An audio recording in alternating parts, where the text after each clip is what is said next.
Bienvenue sur la chaîne Esprit MMA. On se retrouve aujourd'hui dans une nouvelle vidéo où je vais t'expliquer comment faire pour avoir une bonne garde en striking ou en MMA.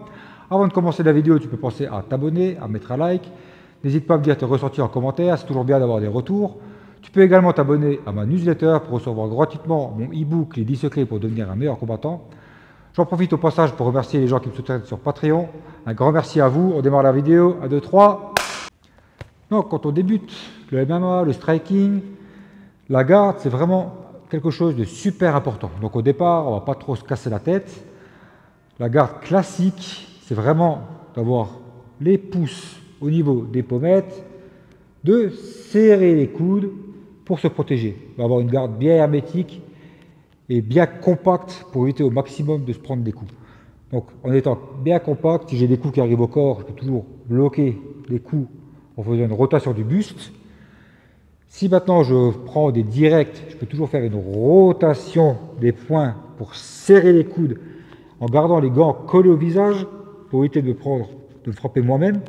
Okay, parce que si maintenant, ce que je vois souvent avec les débutants, c'est qu'ils se protègent en gardant les mains vachement loin du visage pour se bloquer comme ça. Et si on frappe fort, on se prend vite les gants dans la tête et on peut se faire mal nous-mêmes. Alors que si vraiment on a les gants collés, on se prend les coups et c'est beaucoup plus efficace de bloquer les coups comme ça que d'avoir les gants loin et de se prendre des coups nous-mêmes dans la tête. Ok.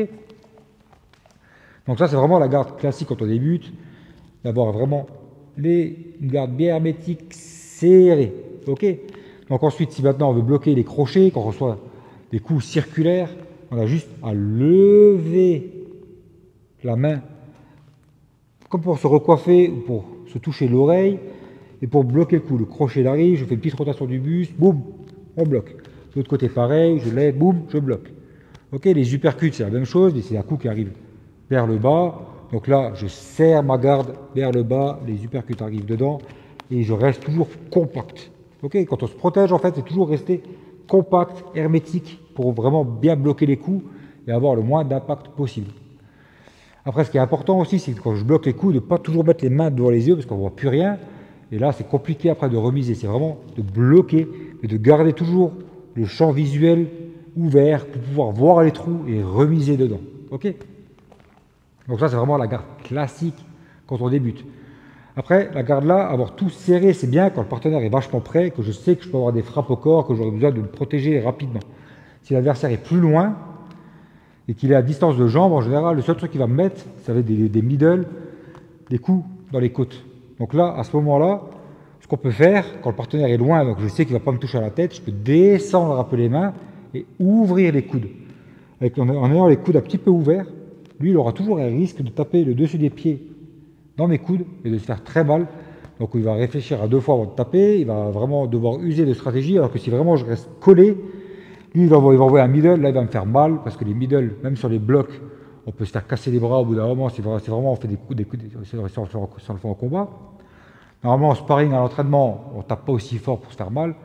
Mais si on prend l'habitude en sparring de bloquer les coups, et qu'un jour on se retrouve en combat sans protège tibia, que le mec qui nous envoie des parpaings dans la gueule et qu'on bloque, au bout d'un moment, on peut se faire très mal, on peut se péter les os.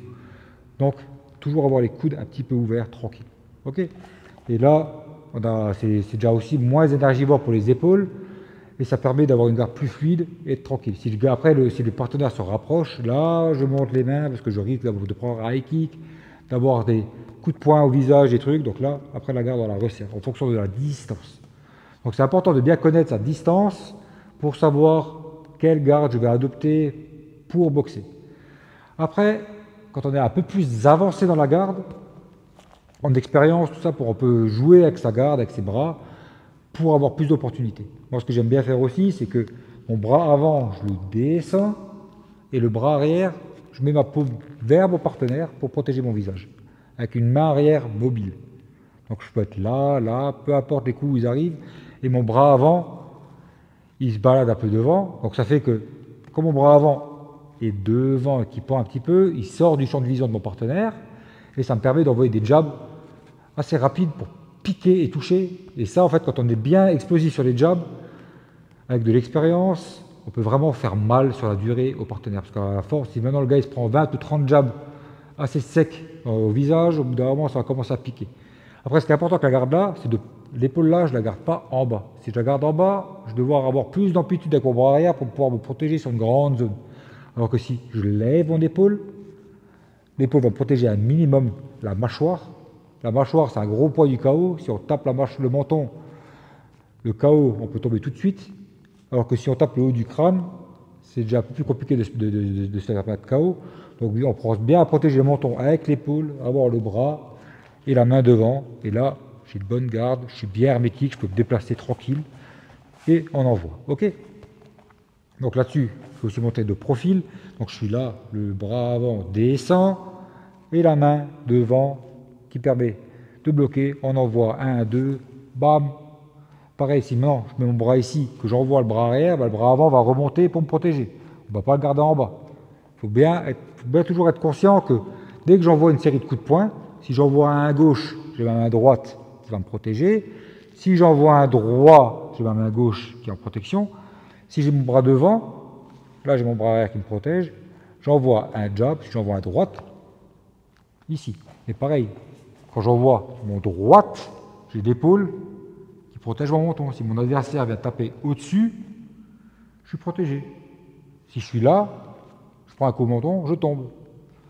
Donc, c'est super important de bien être organisé, toujours avoir les épaules levées pour protéger. Les épaules, c'est un bouclier pour protéger le menton.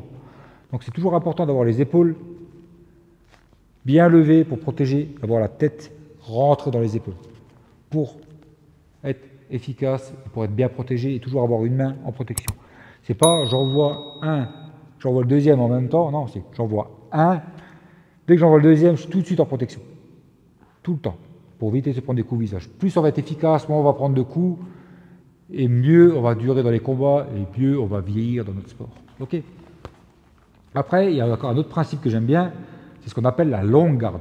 C'est une garde, en fait, qu'on va faire de temps en temps. Si on a un adversaire qui va chercher toujours le clinch, qui va chercher à casser la distance, à être proche de nous, si maintenant nous on aime bien travailler les front kicks, les middle de loin, être bien en direct et tout, c'est une garde qui est intéressante. Parce que si maintenant on a un adversaire qui va chercher toujours à nous coller, à nous casser la distance, avec la longue garde, ça nous permet de recréer de la distance pour l'attaquer. Donc la longue garde, pour la faire correctement, c'est toujours avoir le bras arrière, soit devant, pour protéger la paume vers l'extérieur, soit on peut mettre les doigts du gant sur le front pour se protéger et tendre le bras avant pour repousser l'adversaire. Donc c'est l'adversaire me colle, boum, je le tends, je le casse à distance, je suis de nouveau organisé. Et je l'empêche de venir dans ma zone où je suis moins fort. Si je suis moins fort au corps à corps, c'est bien d'avoir ce principe de longue garde pour recréer de la distance et pour pouvoir attaquer, tranquille. Parce que si maintenant on laisse le partenaire venir dans notre zone où on est moins fort et que lui est mieux au corps à corps, bah on va risquer de passer un sale moment. Alors que si maintenant on maîtrise bien ce truc-là de pouvoir recréer de la distance, c'est important de bien pouvoir jongler dessus. Après, avec de l'expérience, là c'est vraiment quand on a encore un petit cran au-dessus, c'est de pouvoir jongler entre toutes les gardes. D'être un coup en garde classique, en boxe, pépère, je descends le bras, j'envoie mes trucs, bam, longue garde, tranquille, et d'être toujours mobile avec les mains pour être imprévisible. Si maintenant j'ai toujours une garde classique, au bout d'un moment, le partenaire il va lire dans mes mouvements, il va savoir que je vais bouger l'épaule, que je vais lui envoyer un bras avant, que l'épaule là va bouger, je lui envoie tel ou tel coup, parce qu'après il va s'habituer à notre gestuelle. Alors que si on change de garde tout le temps, eh ben, il ne va pas trop savoir ce qu'on va faire et on va être souvent imprévisible. Donc on aura beaucoup plus de chances de le surprendre et de le toucher. Après, ce qui est aussi bien à faire en combat, et ça c'est pour ça que les sparring c'est super important, qu'il faut tourner vraiment léger, tranquille avec tout le monde, c'est essayer de switcher entre les gardes. Un coup je travaille avec ma jambe droite derrière parce que je suis droitier, bam bam.